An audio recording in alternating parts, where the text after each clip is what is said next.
Hi, today we're going to take a look at lesson 80 on transformations. And just by the word transformation, you hear transform, which is a change.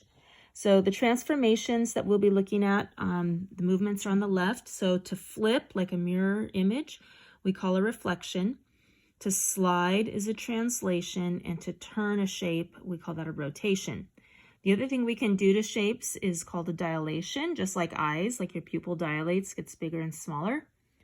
So for example, if you have an original, you can have a dilation that reduces it or enlarges it, but the shape itself stays the same shape. So we're going to apply it to graphs, and just so you know, okay, so let's take a look here. The vertices of triangle RST are located at those points. Draw triangle RST and its reflection, like a mirror reflection, on the x-axis. Okay, so the first thing you do, and you're gonna have to be really good at writing things, like taking your time and making sure you put the plot points. You write out the original points of the triangle. Okay, so our first one, and we plot it. You can see where I just did over 4 up 3, over 4 up 1. And notice I labeled each one with the letters, and that's gonna be really important or you'll get confused later.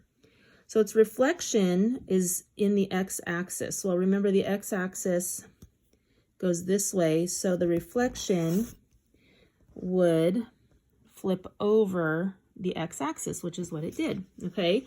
So what I do is I think, okay, I'm over 4 up 1 here, which means I would go over 4 down 1, and that would be the reflection. And same thing here, I'm over 4 up 3, so the reflection would be over 4 down 3 here. Now notice that I have these little lines.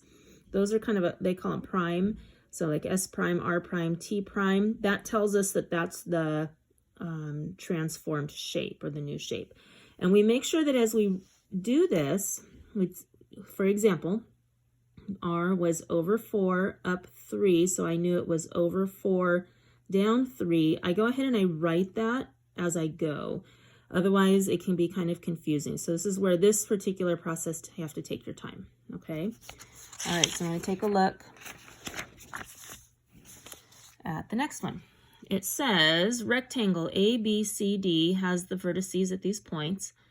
Draw rectangle ABCD and its image, A prime, B prime, C prime, D prime, translated to the left 5 units and down 4. So we're just going to slide this thing around. We're going to move it. That's what translate means, is move it.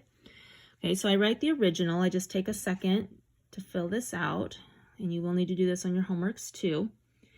And then I go ahead and I draw my original shape. Okay, so I am over 4. Okay, and I just go through, I'm over 4 up 3, that's A, over 4 up 1, and so forth is B, and I draw the whole shape. And then it's translated to the left 5 units and down 4. That means every single point I have to count over 5. Okay, so I'm going to do A.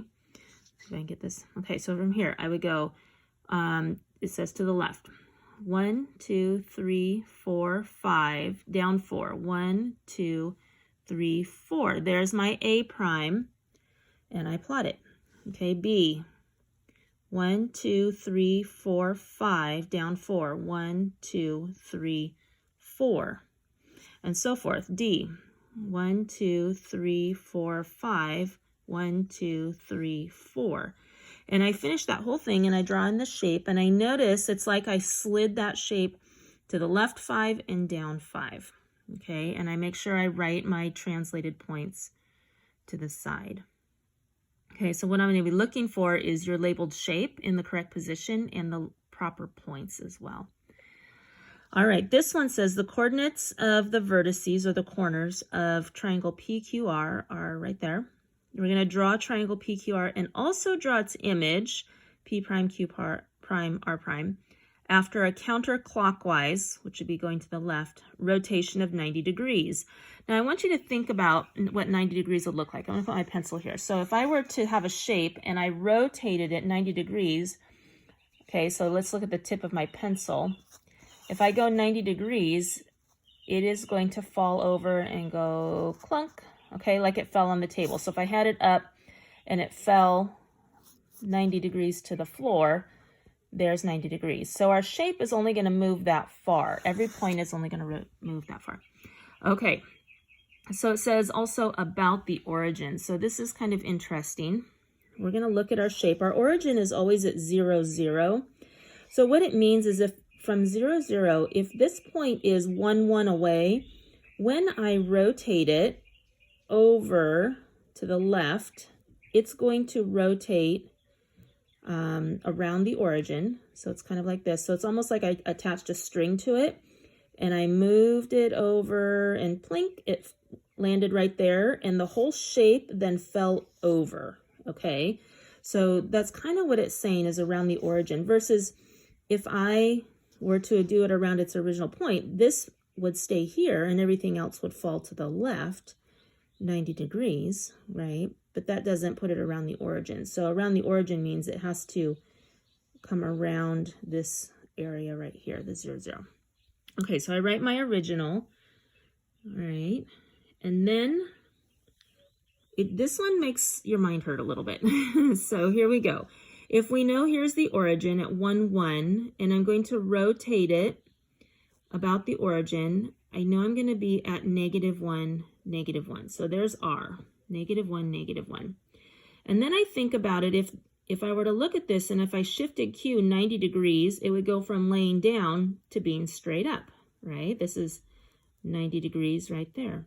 So I think I'm at 2 spaces apart from right here. There's 1, 2 blocks. So from this one, I know I need to be in an upright position because it was a 90-degree turn. 1, 2, and I plot Q.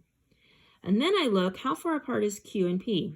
1, 2, 3. And I think, what would this shape look like if I rotated it 90 degrees? Well, it would be flat. Segment QP would be flat. So I'm 1, 2, 3. So from here, I go 1, 2, 3, and I plot it, and then I just connect the shape, okay? So that's around the origin, and it's a 90-degree rotation to the left, okay? If you have a hard time with this, I would recommend getting a little bit of paper, cutting it into some shapes, and lay it down, and just move the shapes itself so you can visualize what your end product will look like when you're plotting it, okay? All right, and then the last one, it says triangle XYZ has these vertices, and the dilation, which means it's going to either be bigger or smaller, image of XYZ, with the center of the dilation at the origin with a scale factor of 3. So all that means, you guys, is we're going to multiply our coordinates by 3. That's it. We're going to increase the size of the shape times 3.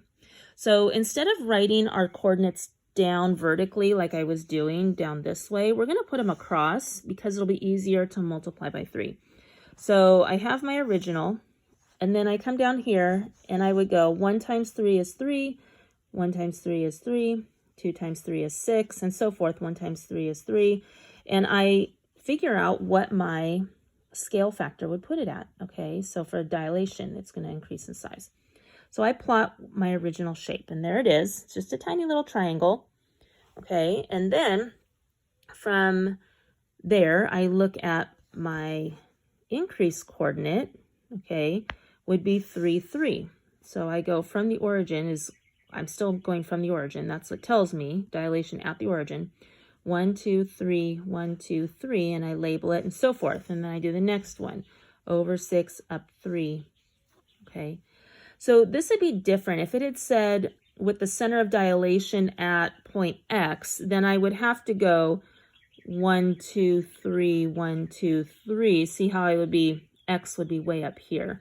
So if it says the center of dilation at the origin, that means that you're still counting from 0, 0, over and up and so forth, okay? All right, I attached some grid paper to Google Classroom. You can also just use you can draw your own coordinate planes. That's totally fine on the practice set, and I'll be posting that separately.